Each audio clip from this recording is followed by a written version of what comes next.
इस वीडियो में हम लोग रीजनिंग के हार्ड क्वेश्चंस को कवर करेंगे जो कि 29 जनवरी 2017 में पूछा गया था बिहार एसएससी में। ठीक है, यहाँ देखिए रीजनिंग मेंटल एबिलिटी मॉक 1 और ये पार्ट 3 में हम लोग सारे हार्ड क्वेश्चंस को कवर करेंगे।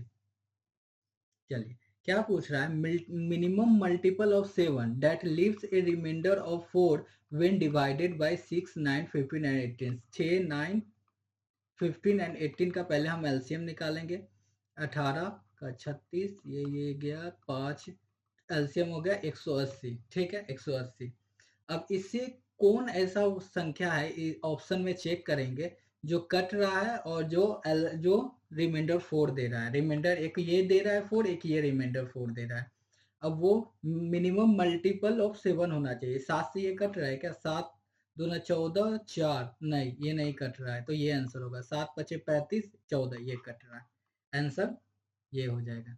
इजी क्वेश्चन था ये। नेक्स्ट, अब देखिए इसको असेंडिंग ऑर्डर में सजाना है। 1/2, 4 1/3, 6 1/4। 2, 3, 4 का एलसीएम लेंगे तो कितना आ जाएगा? 12। अब देखिए 12, 12, 12 कितना आ जाएगा?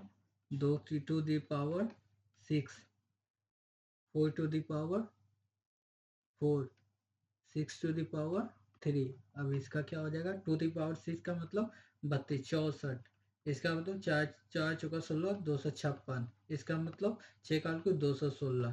तो असेंडिंग ऑर्डर में √2, ये आ जाएगा 4√6 एंड ये आ जाएगा 3√4। आंसर है आंसर। हाँ, बस ये भी इजी था। Next, in how many different way the letters of the word bank can be arranged. तो 1 2 3 4, 4 का फैक्टर 4 3 2 1। डिफरेंट वेज मतलब इनमें से एक बार 4 नंबर, एक बार 3 नंबर, एक बार 2 नंबर, इस तरह से लेंगे। ठीक है, 4 टेबल 24, 24 आंसर होगा। Next, if the face of clock is divided into 3 equal parts. देखिए ये यहाँ फेस देखिए, यहाँ पे 1 2 3 4 5 6 7 8 9 10 11। ठीक है, फेस देखिए, फेस क्या है? 1 है, 2 है, 3 है, 4 है, इसी तरह टोटल 12 है। ये एपी सीरीज बना रहा है। ठीक है, अब देखिए क्या बोल रहा है। In the face of clock is divided into 3 equal parts such that sum of the digits of each part is equal। अच्छा, 3 पार्ट्स में डिवाइड करना। अब इसका पहले सम निकाल लेते हैं। सम क्या होता है? एपी का n+1/2 ये सम होता है। टोटल 12, 12 इंटू 13/2, 2 छक 12, 13 छक 78। ठीक है, 78 सम है। अब 78 को क्या बोल रहा है? 3 इक्वल पार्ट में, तो 26 26 26 78। ठीक है, then that sum will be, sum वो 26 हो जाएगा। आंसर क्लियर है। Next, a man puts 9 peanuts in each saucer. Saucer peanuts, 9 peanuts each saucer, और देन 2 सॉसर्स आर लेफ्ट। कोई बात नहीं, 2 saucer left equal. He tries again and this time 6 put 6 peanuts in each saucer. ठीक है, now he is left with 3 peanuts। Clear है। 9x minus 9 दूना 18, 6x plus 3, यहाँ पे 3x हो जाएगा, ये 21 हो जाएगा। x equal to 7। Answer 7 answer. ठीक है, नेक्स्ट,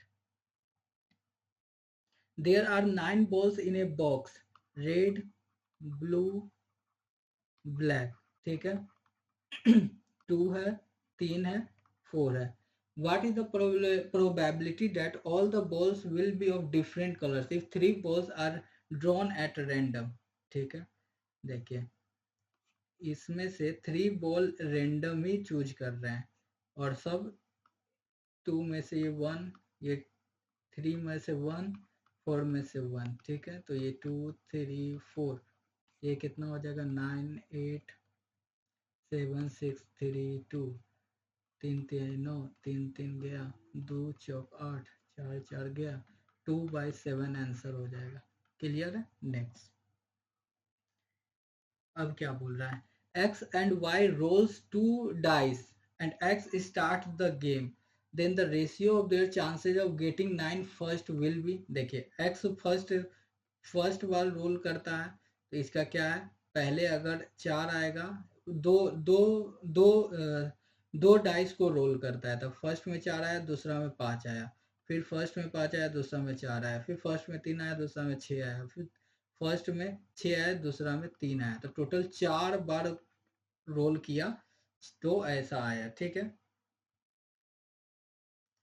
ठीक है, तो टोटल प्रोबेबिलिटी जो है यहाँ देखिए, टोटल फेवरेबल आउटकम्स कितना है, 4 है, 4 आया है। ठीक है, 3 6 4 5 5 4 6 3, total possible outcome of 2 dice 1/36। ठीक है, तो टोटल फेवरेबल आउटकम 4 हो जाएगा, 36 में से 1/9, और नॉट आने की, नहीं आने की, नहीं आने का फेलियर होने का प्रोबेबिलिटी क्या है, क्या हो जाएगा, फेलियर का 8/9 हो जाएगा। ठीक है, अब इसका फॉर्मूला होता है, क्या होता है, if two player play alternately and first player start then chance ratio आने का 1 और क्यू प्रोबेबिलिटी ऑफ फेलियर हो जाता है। ठीक है, चांस रेशियो जो है क्या होता है, 1:Q होता है, तो Q जो होता है ना वो फेलियर का रेशियो होता है 8/9, तो क्या हो जाएगा, चांस रेशियो 9/8, क्या 9 आने का, ratio of the chance of getting 9 first will be 9:8 answer. ठीक है,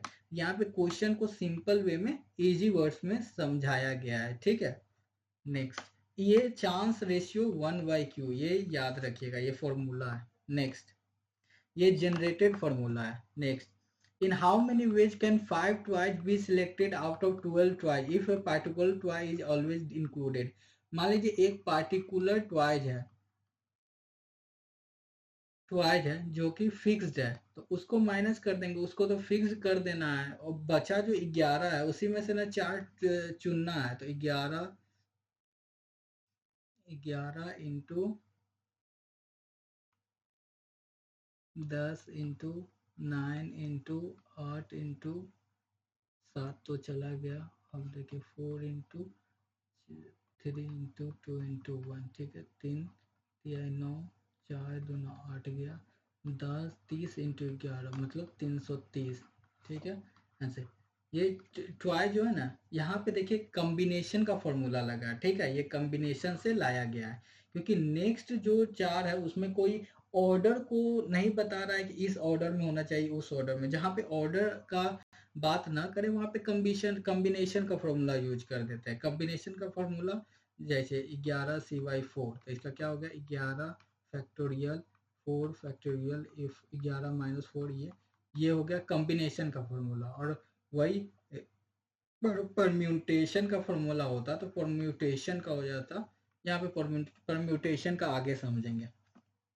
हाँ देखिए, यहाँ पे देखिए वाट परम्यूटेशन का फॉर्मूला, देखिए this is combination formula not permutation. ठीक है, कॉम्बिनेशन का फॉर्मूला होता है NCR, ये हो जाता है, ये R हो गया, ये N माइनस R, ये हो गया कॉम्बिनेशन का फॉर्मूला। ठीक है, example of combination, choosing 6 student out of 9, 9 में से 6 स्टूडेंट्स कोई भी चुनना है, मतलब ऑर्डर का से मतलब नहीं है, वहां पे कॉम्बिनेशन का यूज करते हैं।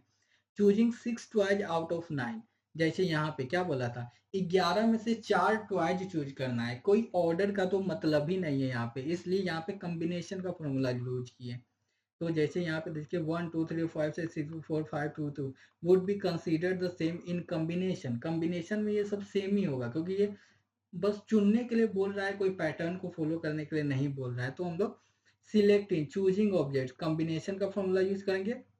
अगर वो बोलेगा अरेंज करने के लिए, forming numbers, seating, forming numbers भी एक सीरीज में होता है, तो इसमें परम्यूटेशन का यूज करेंगे। परम्यूटेशन में होता है NPR, मतलब 9 फैक्टोरियल और n माइनस आर फैक्टोरियल, ये परम्यूटेशन है। यहाँ पे अरेंजिंग, फॉर्मिंग नंबर्स और सीटिंग को एक पैटर्न को फॉलो करता है। ठीक है, how many numbers can be form using 6 digit from 1 to 9, तो यहाँ पे ऑर्डर डज मैटर, यहाँ पे ऑर्डर मैटर करता है। ठीक है, ये 2 डिफरेंट नंबर हो जाएगा। ठीक है, यहाँ पे, लेकिन this is permutation question not combination. ठीक है, अब देखिए यहाँ पे क्या बोल रहा है, how many numbers can be form from the 9 1 to 9 by using 6 digit, 9 में से सिक्स डिजिट यूज करना है, तो यहाँ पे जो है ना परम्यूटेशन का फॉर्मूला लगेगा, ठीक है।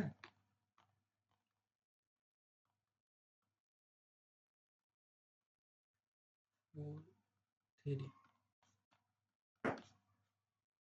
9 8 72 7 6 42 5 6 20 42 दूना 84 7 2 4 9 8 8 8 16 7 चौका 28 2 7 8 56 2 58 0 8 8 6 14 8 9 2 60 480, ठीक है। देखिए एक और केस यहाँ पे हम लोग को समझना, अगर विथ रिपीटिशन दे देना और बोलेगा 9 में से 6 डिजिट का नंबर फॉर्म करने के लिए अगर विथ रिपीटिशन दे दे तो 9 टू द पावर 6 कर देंगे, वही आंसर हो जाएगा, ठीक है। नेक्स्ट कॉम्बिनेशन और परम्यूटेशन, ये याद रखिएगा। कॉम्बिनेशन में हमें हमें हमें पैटर्न ऑर्डर इससे मतलब नहीं है, लेकिन परम्यूटेशन में है। अगर नंबर की फॉर्मिंग नंबर्स की बात करें, अरेंजिंग का बात करें, सीटिंग का बात करें तो परम्यूटेशन यूज करेंगे, ठीक है। नेक्स्ट अब देखिए 10 taxis ply between Chennai and Puducherry, in how many ways can X go from Chennai to Puducherry and return by different taxi. एक बात याद रखिए, जाने के लिए 10 टैक्सी है, लेकिन आने के लिए 9 टैक्सी है, क्योंकि एक टैक्सी यूज कर चुके हैं तो डिफरेंट टैक्सी बोल रहा है, और दोनों इंडिपेंडेंट केस है तो गुना कर देंगे, 90 आंसर हो जाएगा, ठीक है। क्लियर है? Thanks for watching, like and subscribe.